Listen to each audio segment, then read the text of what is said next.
Let's go YouTube. New video. Y'all like bad movies? You know what I'm saying? Like the movies that y'all grew up watching as like a child type shit, you know what I mean? And you like, let's say you watch them when you're older and then you realize how shitty the movie was. Hold up. Speaking of said movie, we're gonna be checking out Max Keebler's Big Movie is a bad movie that I love. By Jordan Fringe. I literally remember this. Okay, this movie literally just came back into like, you know, my memories and stuff like that. Because I was reacting to another one of his videos. We was watching Agent Cody Banks. Y'all should go check that out. My reaction is on my YouTube, ChillinINParis. Check that out. And he basically brought this up like halfway through the video. And because one of the bullies that's in Agent Cody Banks is also in this one. And I'm just like, yo, I remember this movie. And I fucked with it. But is it as good as I remember?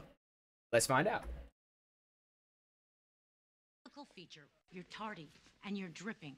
I'm not a doctor. Growing up, Disney movies were always a highlight of my childhood. To sit here and name every single movie that truly made my weeks better after school could take years. But there was always one movie that stuck out more than any other. A film that Recess really, I don't know why people love Recess so much. That wasn't my thing. I'm not gonna hold you. It wasn't for me.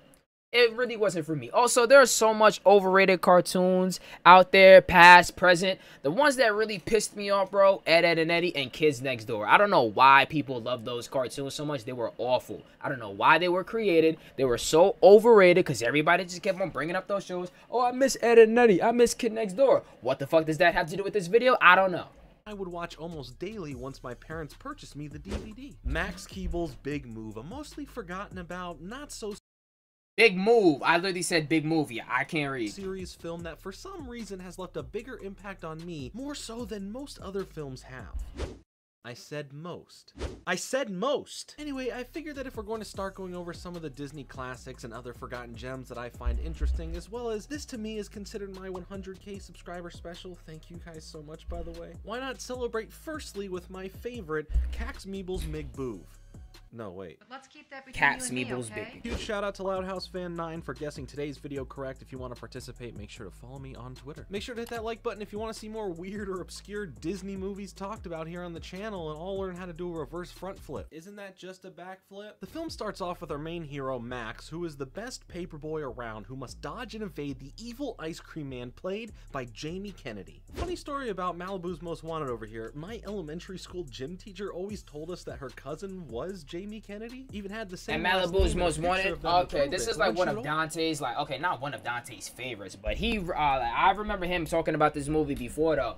I think we was watching the video and somebody was talking basically like his character from the movie. It was basically a white guy acting black, or a stereotypical black person. Always promised one day to have him stop by to say hi. She would say the school wouldn't approve him coming by. I have no reason to not believe her, but it always felt like there was an excuse. And while this was like the height of his career, I would say he was known for more mature and risque content, so I don't think kids in elementary school really cared about it too much. Except for me, this was the evil ice cream man for goodness sake, and I always felt let down by these empty promises, kind of like my light goal promises. In this opening sequence, we see a daring creamobile on bike chase through some suburban streets as the evil ice cream man tries to, for some reason, eliminate the existence of Max Keeble, and sadly takes down Tony Hawk in the process. Nothing says early 2000s like a random sports celebrity cameo. Yo, Tony Hawk ended racism for real. I'm not gonna hold you. He really got black niggas fucking with skateboarding. Gotta love it. This happened. Like, really though, name me a black guy that fucked with skateboarding before he heard of Tony Hawk. Oh, alright then. Too silent. At one point, I will defeat you. My complicated fighting move. Nice shot! And the chase ends in this sick, larger-than-life bike jump off a tow truck landing right in front of the girl he likes' yard, delivering her newspaper, and all before he gets to kiss her, here comes the son of the mask to shoot her right in the face, mint chocolate chip style.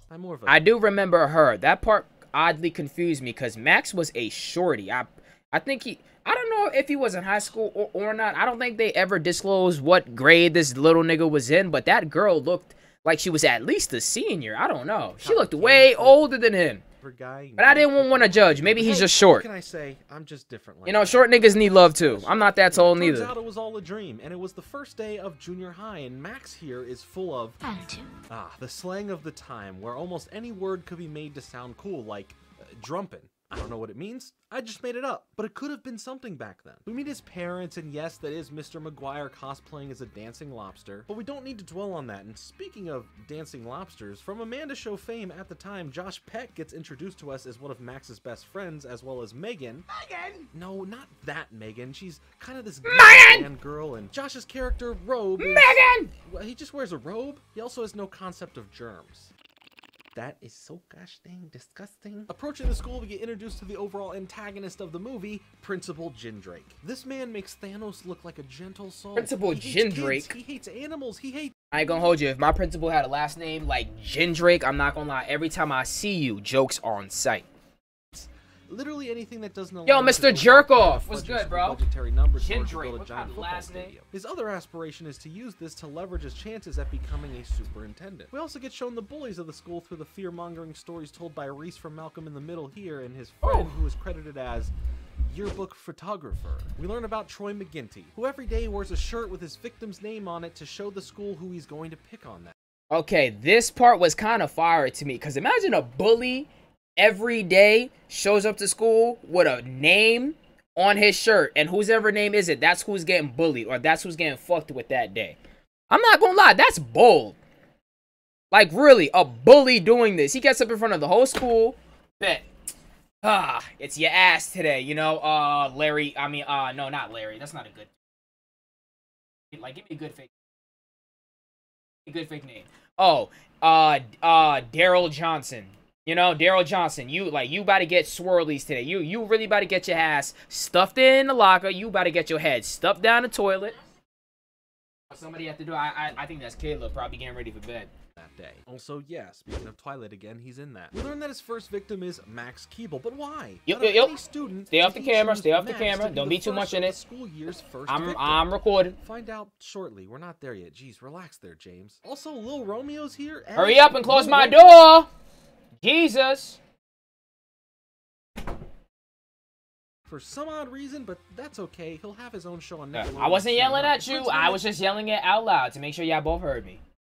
Sorry. It's a special announcement requiring all the students to show up for an assembly that is mandatory, and when he finishes his announcement, he doesn't end the broadcast, embarrassing himself in front of the entire school. A running theme, as you'll soon come to find out. Turner and Hooch here is crushing on the science teacher as we learn about animal pheromones and how they attract and affect animal behavior. Okay, fine. Now I'll tell you about Troy. Him and Max used to be friends when they were a bit younger until one birthday party featuring the popular in-universe children's TV character Magoogles, a Scottish frog with the catchiest theme song imaginable. Magoogles is my name.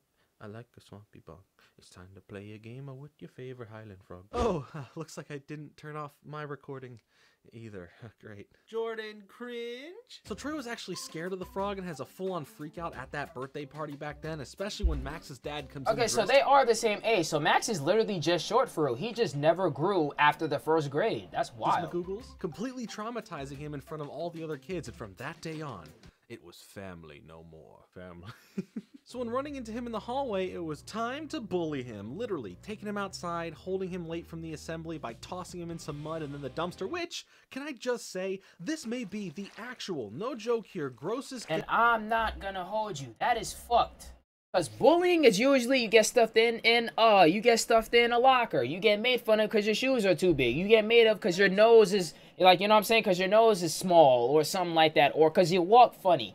He threw him in a puddle of mud and then threw him in an actual dumpster behind the school. Nigga, you getting expelled for that in real life. What the fuck? Like, yo, and on God, a nigga do that to me. Like, bro, I'm cutting your knees off. Like, for real, though, vengeance is on my mind for the rest of my life. Somebody do this to me, I'm not gonna hold you. Every time I see you, we fighting. Even if I get my ass whooped every single time, we fighting every time I see you. Like, what the hell? Yeah, this is disgusting. I have ever seen in my entire life. I feel like I could literally 4D smell every individual item in here. Hope you like lasagna. The assembly itself was about Jindrake saying the current superintendent, Nebworth, who was a star football player, is making a visit to the school in which Jindrake wants to impress him in hopes of becoming next in line for superintendent. We meet a few exchange students here that are supposed to be star athlete players for the school, and okay, these are full-grown adults here. I mean, look at this guy especially. Now, I don't know much about football. I had no clue if this was a cameo from some real athletes. I mean, we just had Tony Hawk earlier, so who knows? But after double-checking, the most I know about them is that they're Slav 1, 2, and 3. Yeah. Who knows, maybe they do play football too, but we never see it happen in the movie, so who cares? Thanks to Max walking into the assembly late, stealing the attention away from the principal's presumptuous presentation covered in garbage. And another thing, I'm still like, yo, Max, you got more balls than me, because if I just got, you know, violated like that, thrown into a mud puddle, then right after that, right into a dumpster, I'm going home. I'm walking my ass home. I'm not going into the school after that. Got me fucked the principal's up. #1 concern. Be brave. He cleans himself up with the sprinklers and dries off thanks to the janitor, who you'll come to love as the best character in the movie. Back to mid-Malcolm and Yearbook Kid, we hear a tale of the other main school bully, Dobbs. Meet the 12 to 13-year-old interested in cryptocurrency. Here, played by Orlando Bloom of... no, that's not correct. Orlando Brown of That's So Raven fame. Maybe this stock market whiz kid might suggest Keeble token is going to the moon before he dumps it right as everyone invests and tweets out saying that this is not financial advice. He bullies kids by taking their money as investments, as he once was apparently a millionaire at the age of 10 before losing it all, and now his main goal is to make it all back. Max ends up taking band class so he could be near the girl from his dream, who's a little bit older than him but has slightly given him the time of day a couple times here and there, but in this scene is shown to be a really snooty brat to other people, like his friend Megan. After the first day of school is over, Max heads over to the neighboring animal shelter that he likes to visit and help out at, especially for his monkey friend Tad, and he is oddly tailed by the principal for reasons we'll find out soon. Max is told that the animal shelter is actually closing down at the end of the week as someone has purchased the lot for the shelter. I wonder if this has any connection to do with anything suspicious we just talked about moments ago. And I bet you're wondering, why is this movie called Max Keeble's Big Move? Well, for two reasons. The first is that when he gets home, his parents tell him that they have to move to Chicago for his dad's work and are leaving this upcoming Friday. When telling his friends, Robe tells them to watch out for carjackers, which, this is the moment as a kid where I found out that carjackers were a thing and had a fear as a kid that at any moment when in a car, whether it be in a parking lot, a red light, or a stop sign, someone could just walk over and steal your car from you. As a kid, how was I supposed Run that to know, shit! You know? There was never a prominent reason for my parents to have to sit me down and tell me this information, so thanks, Josh Peck, for doing what my parents couldn't and making sure that I'm always cautious and alert of my surroundings in a car. The next day, we learn the origins of the evil ice cream man and his grudge against the 6th grader here. Come to find out that Max found a cockroach in his ice cream once and his mother called the health inspector on the ice cream man. This has affected him and his business, and now he has... I mean, yo, that's your problem. Why are you giving out ice cream to kids that got cockroaches? Like, come on, bro. If my mama saw that too, she's not even calling a health inspector. She beating your ass. I'm not gonna cap. I might do the same. Keeble have his worst day yet, starting off with the principal confronting Keeble about him and his friend's efforts to save the animal shelter, explaining that's the worst suit I've ever seen. What color is that? You have a purple suit with a bronze tie? Like, what the fuck? And not just a bronze tie, your undershirt is bronze?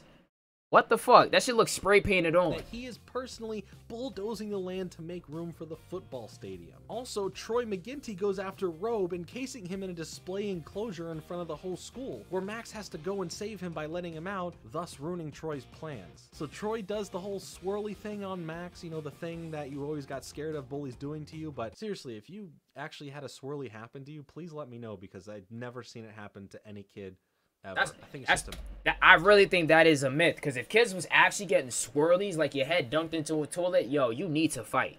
Like, you need to fight. If there has been any moment where I begged a kid to fight, you need to fight in that situation. Don't let nobody dunk your head into a toilet for real. I really think that's just in movies, but bro, that's disrespectful. Really think about it. Really think about it.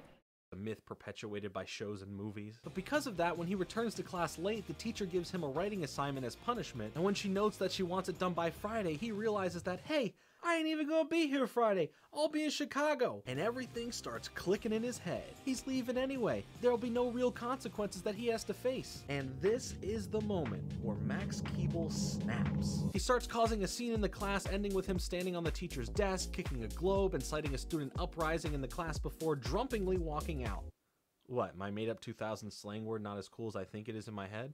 Fine, fair enough. Now here we set in motion the other meaning of Max Keeble's big move. He's about to make some serious moves on everyone who has ever wronged him or is causing wrongdoing. The targets are set: the evil ice cream man, Troy McGinty, Dobbs, and of course, Principal Jindrake. He sets up every little intricate detail of taking everyone down and relays to his friends that he will be the one who they will go after, but he won't be there when they try to. So Max wins and the bullies lose.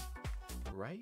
Back at school, Max lights a fire under the burner already placed between Dobbs and the evil ice cream man, where the trio steal an item. And I'm showing up to school the next day with a bat. I'm sorry. I'm not really, you know, I ain't got the mental, I don't have the mental patience to really sit down and organize a whole plan on how to get back at my bullies. I'm showing up with a bat. That's what I'm doing. From each of them, y'all getting knocked up in y'all knees. That's all I'm saying. Y'all getting y'all knees taken the fuck out. Ice cream frozen. Next, we find Troy about to bully another victim. Shortly after scaring him away, he opens his locker only to be greeted by the McGoogle song until he closes it. And every time he opens it after, the song starts playing again and again and again, because on the other side of the locker, in a classroom, is Max hitting play on a boombox, replaying the song over and over. And all the Froggy PTSD comes flashing back at Troy. Also, the day for the superintendent coming to visit is fastly approaching, so everything must be in top-notch perfect order to impress him. And once again, during the announcements, the principal forgets to turn his camera off properly, embarrassing himself in front of the whole school once more. Robe distracts the science teacher so Max can actually steal some bottles of the pheromones from earlier for part of his plan. At the same time, Dobbs realizes his handheld is missing,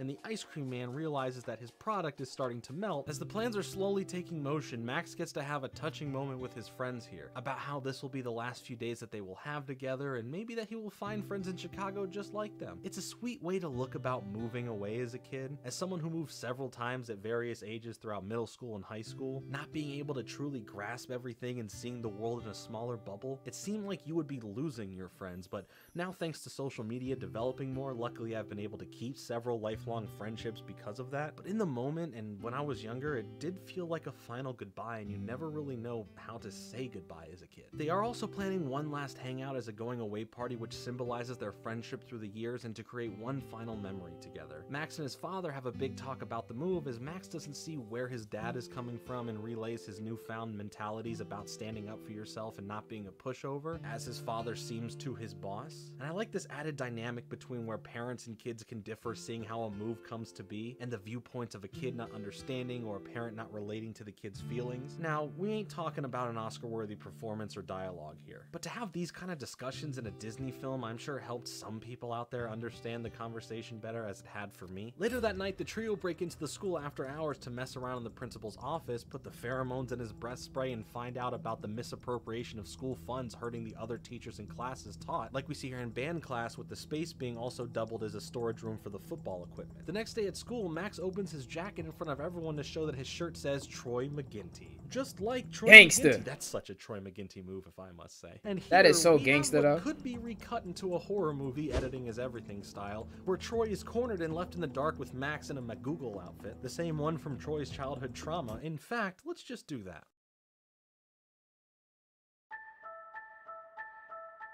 I pound on kids.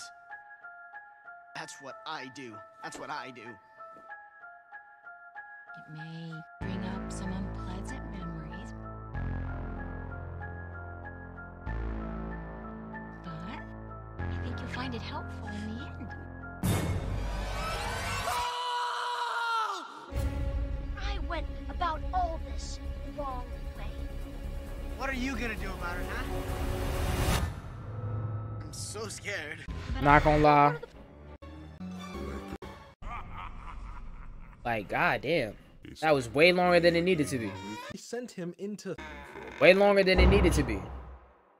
All this literally sent him into therapy. I have no joke for this. Kind of messed up there, Max, not gonna lie. While the principal is setting up things for the superintendent, you can see why I love the janitor so much. Just the perfect character. And right before the superintendent does arrive, we can see some foreshadowing here of the principal spraying some of the breath spray in his mouth that has the animal pheromones in it. So naturally, next door to the school, you can hear all the animals start to freak out from said pheromones, so you can start seeing part of Max's plan come together. Upon arrival, we can already see that Nebworth already not really enjoying being here or around Jindrake at all. And Jindrake Drake also lies to Nebworth about how they are able to afford the stadium, as even Nebworth knows that there's no way in the budget to afford the stadium. But throughout the tour, we see how Drake quickly disguises truths about how different aspects of why the library is smaller, where the new computers that were ordered went, all while being attacked by a squirrel from spraying more spray. You're gonna love my nuts. Robe hands Dobbs handheld to the evil ice cream man that says meet him at the junkyard later, and we see Dobbs get an instant message regarding the coil to bring it to the junkyard as well. But we will return to that after we have what I think is one of the most undisputed, iconic, messiest food fight scenes of all time put to film. Right before Drake brings the superintendent to the cafeteria to show him the honorary setup that they put together, Max starts a food fight between two people, causing everyone to get in this all-out war of food. Tubas with mustard, teachers getting attacked into trash cans, and of course, the tarnishing of all the Niggas thought that food fights only happened in movies. I actually started a food fight. Oh yeah, can you say that you started a food fight back in school? I bet you can't. I bet you fucking can't. Exactly. That's very rare, but let me like break it down for you really quick because I don't want this recording to be too long. I was in obviously the cafeteria. Where else would I be? But we was in like the back section, right? Because that's usually where all my friends would be at. And somebody threw an apple, right? Somebody threw an somebody threw an apple at somebody that I was cool with, at my man's at the time. And it was Stanley, right? And he shouted out loud, if somebody throws some again, I'm throwing this milk in the air. Whoever gets hit with it, I don't care. I don't know what came over me. But you know how black people is. You know what I'm saying? Somebody throw out a challenge, we gotta accept it. Even though I wasn't the one that threw the apple at him the first time, when he said, somebody throw it again, I'm throwing this milk. I'm like, yeah. Took the apple, you know what I'm saying? I took the apple, and I said, like, literally. Okay, did that hit you? Okay. And I literally said, shoot, and I ducked down. He kept his promise. Like, bro, chocolate milk just goes flying into the air, bro. Splatters onto the ceiling. I bet you the stain is still there till this day. Splatters onto the ceiling, and then literally everybody just goes fucking crazy. Because right after he did that, I see this kid take his tray of food and just flips it over. I'm like, yo, it's fucking crazy. Now, everybody's going crazy. Food going everywhere and stuff like that. Man, when I tell you I got low like this, nigga, I got the fuck up out of there, bro. I'm not gonna hold you, cause like in the back section of the cafeteria where we are, there's technically a back door, right? So there's food flying everywhere and stuff like that, and I see from where I was, I see all the way to the front of the cafeteria. I see the head security guard, and I see the dean looking in the back, seeing who are they gonna catch, basically who started it. Man, when I tell you, I got low. Got out that back door, but this is the thing. I couldn't. There was two hallways, right? There was two hallways. I couldn't run this way because how my cafeteria was set up. We had big ass windows. Like I don't remember how many, but they were huge. They were big ass windows. So if I ran down the hallway, they would obviously see me, and I would get caught. So I'm just like, bet, I just gotta run straight, which leads to the boys' locker room. And if I make a right, that leads into the gym. That's what I did. Ran straight, ran into the gym, ran across the gym, ran past the girls, because the girls, they were like getting ready for gym themselves. Ran past them, and I ran straight to my next class, which was science. Dr. Crossley. Shout out to you, Dr. Crossley. So me, I'm sitting in my class thinking that I'm good. You feel me? I'm just like, you know what? I got out of there, had my first food fight. That's crazy. I live to tell the story. So I'm just like, bet. I'm sitting there. My teacher's like, huh, bro. I'm like, you know, like, Paris, you're here real early today. You know what I'm saying? Like, you're here pretty early. What's going on? I'm like, nah, you know, just wanted to be on time, you know, punctual. You know what I mean? So I'm sitting there. Just sitting there. And then, boom. I see the dean, right? I see the dean right at the door. I'm like, fuck. How he find me? How he know that it was me, though? How he know it was me? He just standing he's standing right at the door doing this, giving me one of these. Giving me one of those. I'm just like, wow. I, you know, just put my head down and I get up. And then Dr. Crossley was like, oh, so you was in trouble. No wonder you showed up so early to class. I'm like, god damn. And then like, you know, my teacher being nosy as shit, she's just like, what did he do? Food fight. I'm like, oh, he started a food fight. I'm like, God damn. And guess what he made me do? He brought me right back down to that cafeteria and made me clean up the fucking entire section. Me and Stanley. We had to sweep. We had to wipe shit off the walls and stuff like that. We was mopping up shit. Telling you this now. It was worth it. Would I go back and do it again? 1,000%. Because, bro, it's a fucking food fight. Like, what the hell? Who the hell can actually say, yo, I actually had a food fight at school? I bet you can't. And it was fun. Would I do it again? Yes, I would. Would I suggest you do it? No. Unless you really suggest, if you think cleaning up the mess after is worth it, go ahead. Decorations that were put up. Yo, not the camera. Those aren't cheap, you know? How would you know? You don't even use one for your videos anymore. During the food fight, the principal and the superintendent walk in as he says, "This is my gift to you," and oh boy, what a gift he gets. Not only does he look like his school is not ran well, but Tad, the monkey from earlier, comes running in from the pheromones and knocks Jindrake into some pudding and mashed potato. I hope that's pudding. Jumping on him over and over, knocking his face repeatedly into it. Nebworth leaves disappointed and Jindrake is made a fool once again. Now at the junkyard, the evil ice cream man and Dobbs meet. We get this great joke about the handheld. I want my hand held. You want me to hold your hand?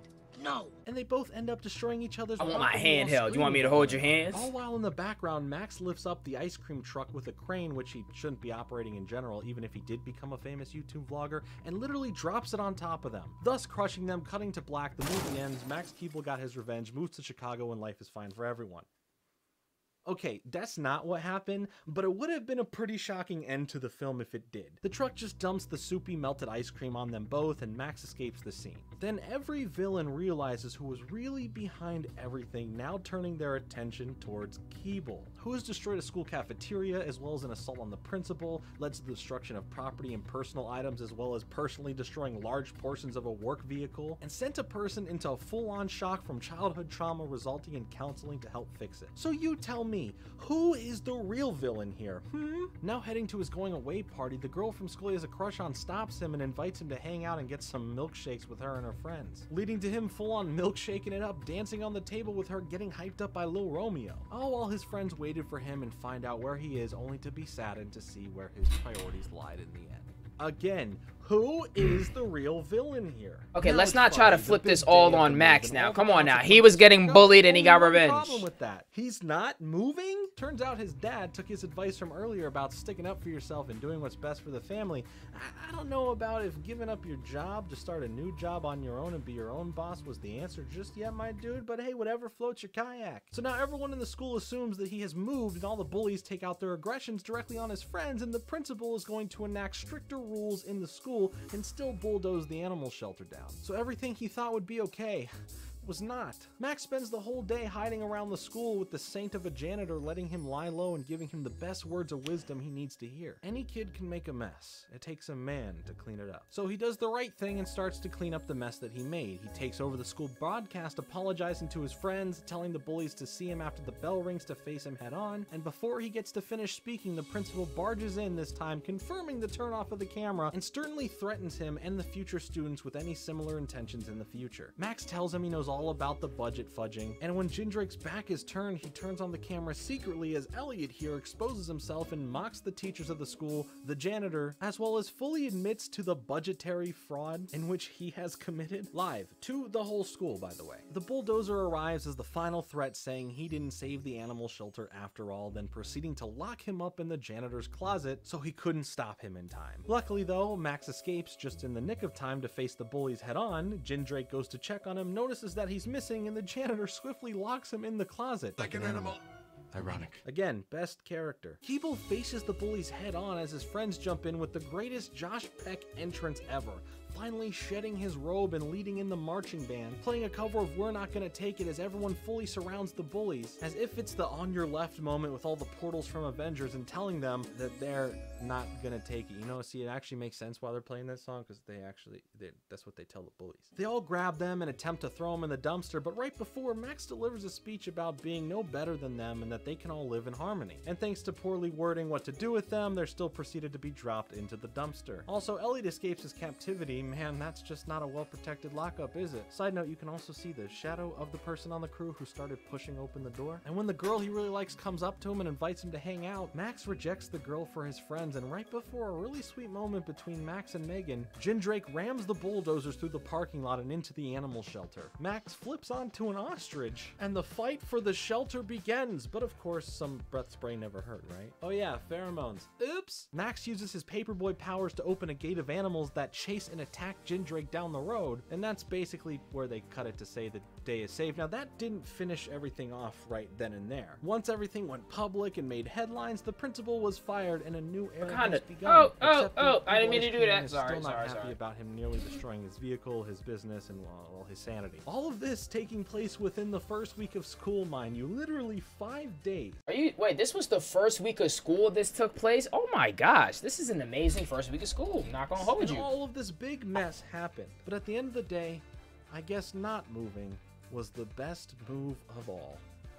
Or something. That just sounded like a nice way to end that. Max Keeble isn't top tier cinema, not even close, but this film has everything in it that made it a personal favorite childhood. But it's really a good 2000s movie. This movie represents what the 2000s was all about, though. Being kind and compassionate to animals, as well as moving sucks. Have you ever moved? It's not fun. Yeah, moving does suck, not gonna hold you. No one has a good time. The process is horrible. What it means to me. Like I said, clearly it's not great. It obviously is not talked about in the higher regard of Disney films, and it really just stands as a representation of the time it's from. But all that being said, it still is my favorite Disney film from that time. I loved coming back and revisiting it now just as much as I loved watching it almost daily as a kid. I still quote things from it today like, "Slip me that biscuit, ooh, that's a hot one," among many others. Slip me that biscuit, ooh, that's a hot one. Memory. So corny. Google song is still something I know by heart and sing to myself when no one's around as a testament to my fondness of this film. I now realize that I just admitted to singing the Matt Google song alone to myself, and that's the saddest thing I've ever said.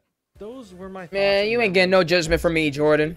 And since you heard mine, now I would love I think he's the first white person that I know named Jordan. Even remember? Did you enjoy it? Do you just downright not like it? How dare you? Regardless, please feel free to share with me down below. I appreciate you all checking out this video.